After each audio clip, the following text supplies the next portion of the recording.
Well, President Donald Trump joined his vice president and many others in a news conference from the White House briefing room earlier today. After brief condolences to the families who have lost their loved ones, this is what the news conference turned into. Watch. We do not know what led to this crash, but we have some very strong opinions and ideas, and I think we'll probably state those opinions now. I changed the Obama standards from very mediocre at best to extraordinary. You remember that.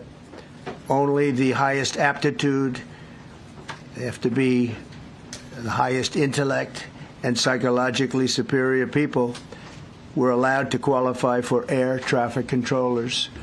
That was not so prior to getting there. When I arrived in 2016, I made that change very early on because I always felt this was a job that, and other jobs too, but this was a job that had to be superior intelligence. All right, so let's continue the conversation with CBS News' Aaron Navarro live at the White House. Joining us now, Aaron, we're glad you're with us. We know it's a very busy day where you are. Aaron, the president wasted no time tying this to the previous administration's policies. He punctuated his own opposition to diversity, equity, and inclusion policy positions. Do we know for sure that if the error that led to this tragedy had any root in DEI policies?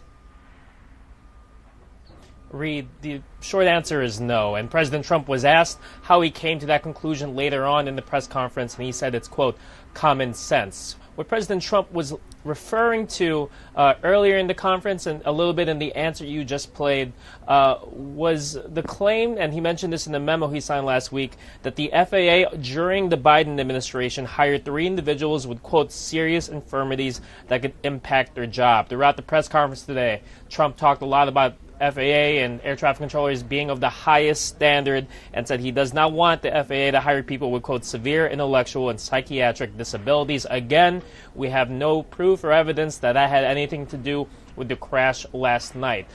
We know that the Trump administration has been pushing their agencies to get rid of anything regarding DEI policies. And while we're talking about Trump's executive actions in relation to this, official with the Office of Personnel Management confirmed to CBS News that air traffic controllers were exempt when it comes to the hiring freeze that Trump issued last week, as well as this deferred resignation, sometimes referred as a buyout, that was issued by the White House earlier this week. Air traffic controllers exempt from that as they are considered those dealing with public safety. And Aaron, we also know the president announced that he's going to immediately appoint an acting FAA administrator. Do we know who that will be?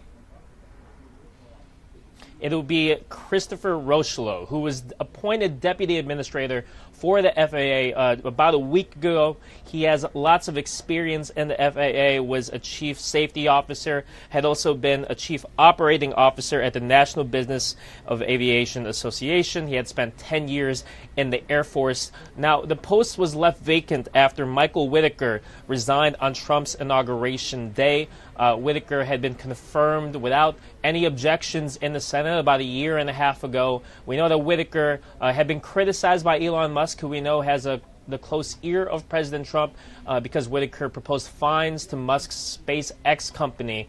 But Christopher Rocheleau is now the top head of the Federal Aviation Administration as they begin to work on what happened and investigate how this occurred.